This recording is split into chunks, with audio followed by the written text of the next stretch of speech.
তোমালোকেনো কি জানিব বিচাৰিছা, কিয়নো মোক আমন্ত্ৰণ কৰিছা, এই কথাখিনিয়ে জানিব বিচাৰিছো। এতিয়া আহিলেতো তোমালোকে গীত শুনা, গীতবোৰ মুখস্থ হৈ যায়। আমাৰ বিষয়ে ইমান বেছি তোমালোকে জনাৰ প্ৰয়োজনো নাই বা জানিবলৈ নিবিচাৰাও, কিন্তু তথাপি মই শুনিবলৈ বিচাৰিছো কোনেনো কি জানিব বিচাৰিছা, কোৱা। মই আহিবা বাৰ্তালাপ মিডিয়া একাডেমি। অসমীয়া বাৰ্তালাপ চেনেলৰ জনপ্ৰিয় সাংবাদিক চক্ৰপাণি পৰাশৰ দাদা, তেখেতৰ কথা আৰু উপস্থাপনে সদায় আমাক নতুন কিবা শিকাই যায়। যোৱা 3 বছৰ আগৰ এটা মূল্যৱান ভিডিঅ' আপোনালোকলৈ শ্বেয়াৰ কৰিছোঁ। আপোনালোকে ভিডিঅ'টো চাই ভাল পাব বুলি ভাবিছোঁ আৰু সকলোৱে ভিডিঅ'টো চাই শ্বেয়াৰ কৰি দিবলৈ নাপাহৰিব। আমাৰ টিংখাং মহাবিদ্যালয়লৈ আহিছিল নৱাগত আদৰণি সভা আছিল তেতিয়া, আৰু ময়ো ভিডিঅ'টো তেতিয়াৰ পৰাই সংগ্ৰহ কৰি ৰাখিছিলোঁ। এতিয়া আপোনালোকলৈ শ্বেয়াৰ কৰি দিছোঁ। হৈছিলে মোৰ পেটত, মোৰ বেক চাইডে আঁঠুত মোক চুৰিৰে আঘাত কৰা হৈছিলে গণেশগুৰিত। প্ৰায় 29টামান চিলনি মোৰ দেহত আছে।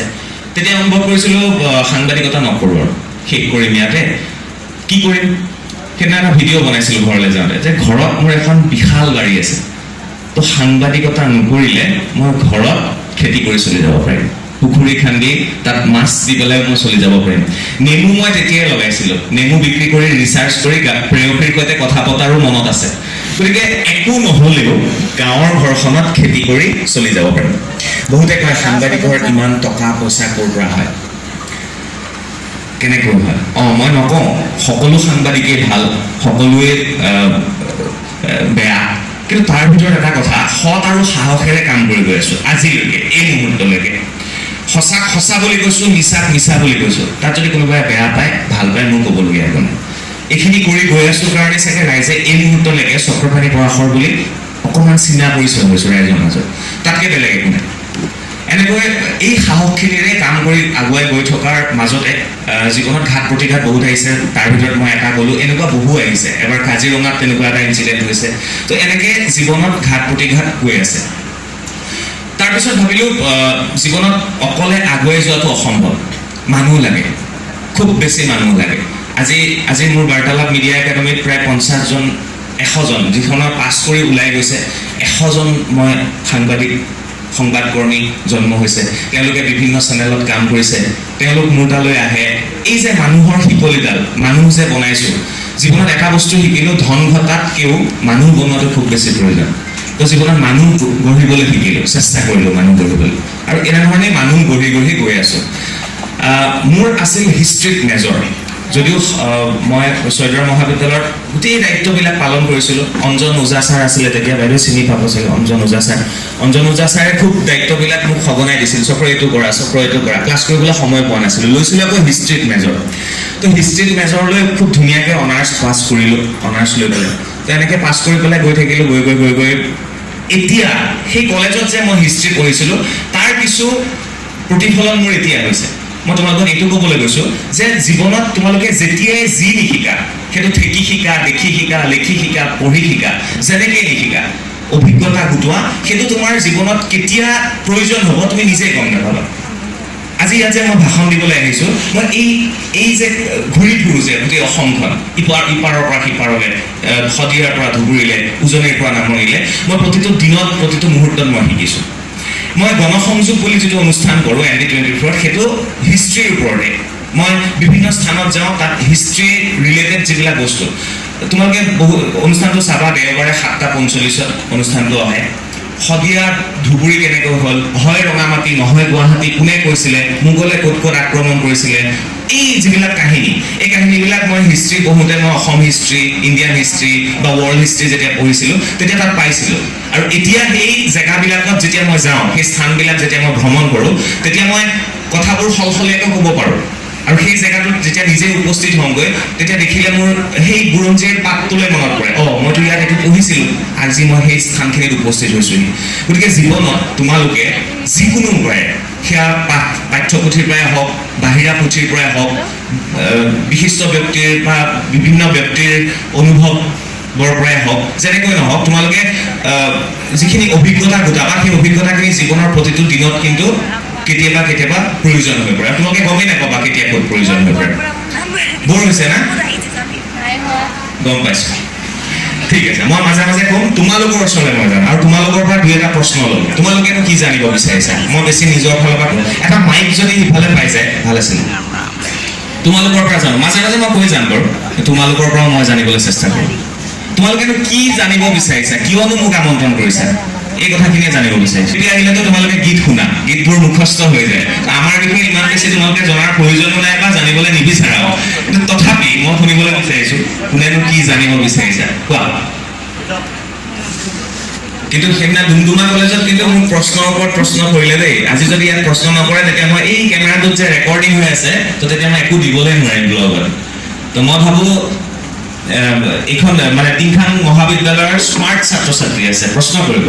আৰু মই হ'লো প্ৰশ্ন কৰা মানুহ, মই সকলোকে প্ৰশ্ন কৰোঁ আৰু প্ৰশ্ন কৰি তাৰ উত্তৰ এনেকৈ লক্ষ্যজিত বৰুৱা। মই আপোনাৰ বাৰ্তালাপ একাডেমী মানে ভিডিঅ' চাওঁ।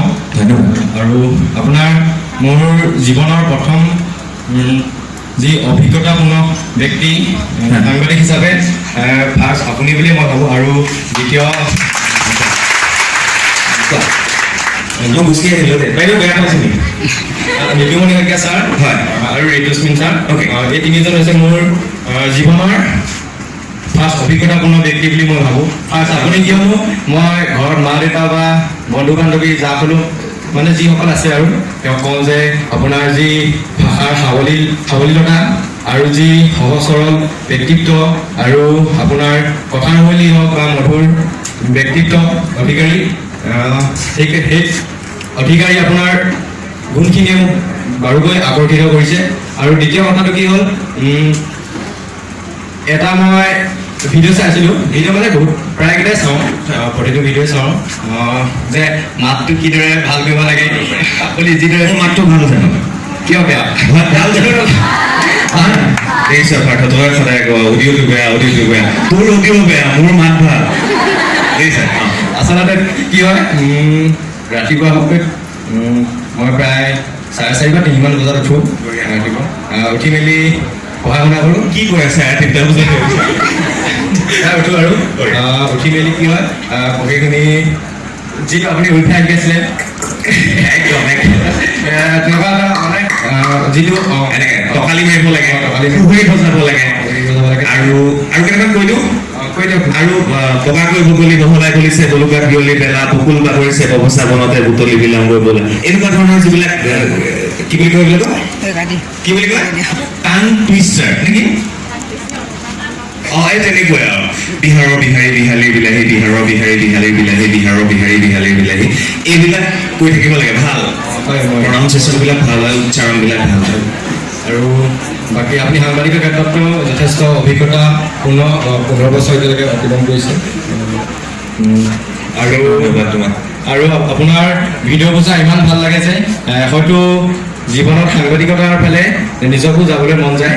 আৰু নাজানো কিমান দূৰ পাৰিম বা নিজে কিমান অভিজ্ঞতাপূৰ্ণ সেইটো নাজানো, কিন্তু আপোনালোকৰ দৰে এজন সাংবাদিকতা আৰু আপোনালোকৰ সহজ সৰল মানুহৰ লগত যে কাম কৰিবলৈ এটা হেঁপাহ আছে, সেইটো মই আহিবা বাৰ্তালাপ নিদিয়াকৈ। মানে সাংবাদিক, মই এটা কথা তোমালোকক কৈ থওঁ সকলোকে, আগতে সাংবাদিক বুলি ক'লে সাংবাদিকৰ পইচা পাতি নাথাকে, আৰু যোনজন সাংবাদিক অকণমান ধনী হ'ল, গাড়ী চাড়ী হ'ল, ক'ব ই ক'ৰবাত নহয় ক'ৰবাত পইচা খাইছে। তো আজিৰ সাংবাদিক পেশ্যন হয় ন, আজিৰ সাংবাদিক নিজৰ এটা সাংবাদিকৰ এটা ব্ৰেণ্ডো আছে আজিকালি। সাংবাদিকেও মাৰ্চিডিজ কিনিব পাৰে, সাংবাদিকেও ডাঙৰ ঘৰৰ বিল্ডিং বনাব পাৰে, হয়নে? কিন্তু সৎ উপায়েৰে কৈছোঁ। আজি মই যিখিনিলৈকে কৰিছোঁ মই সৎ উপায়েৰে কৰিছোঁ, তাৰ কষ্ট কৰি কৰিছোঁ। সদায় ৰাতিপুৱা গধূলি দৌৰি আছোঁ, কাম কৰিয়ে আছোঁ, ভাগৰিতো পৰা নাই। গতিকে কোনো কেতিয়াও ভাগৰি নকৰিবা। আৰু কাম যে যদি ভাবিছা কাম কৰিম, কৰি পেলাবা, বেছি চিন্তা কৰি নাথাকিবা, উত্তৰটো পাই যাবা। আৰু ইয়াত মই এটা অনুভৱ কৰিছোঁ, বাইদেউ যিহেতু মহিলা, আমাৰ ৰাষ্ট্ৰপতি মহিলা, ইয়াত ছাত্ৰ আৰু ছাত্ৰীতকৈ ছাত্ৰীৰ সংখ্যা বেছি। মই সেইটো আহিয়ে অনুভৱ কৰিলোঁ, হয়নে বাৰু? ইমান ছাত্ৰী চোৱা। গতিকে আজিৰ যিখন ভাৰতবৰ্ষত মহিলাই শাসন কৰি আছে, হয়নে? দ্ৰৌপদী মুৰ্মু ডাঙৰীয়া, তেখেত গমেই পোৱা তোমালোকে মানে জনজাতীয় লোকৰ পৰা তেওঁ আজি ৰাষ্ট্ৰপতি হৈছে। গতিকে মই তোমালোকক এটা কথা কৈ থৈ যাওঁ, যদি জনজাতীয় লোকৰ পৰা ৰাষ্ট্ৰপতি হ'ব পাৰিছে, তুমি মই নোৱাৰিম, পাৰিনে নাই?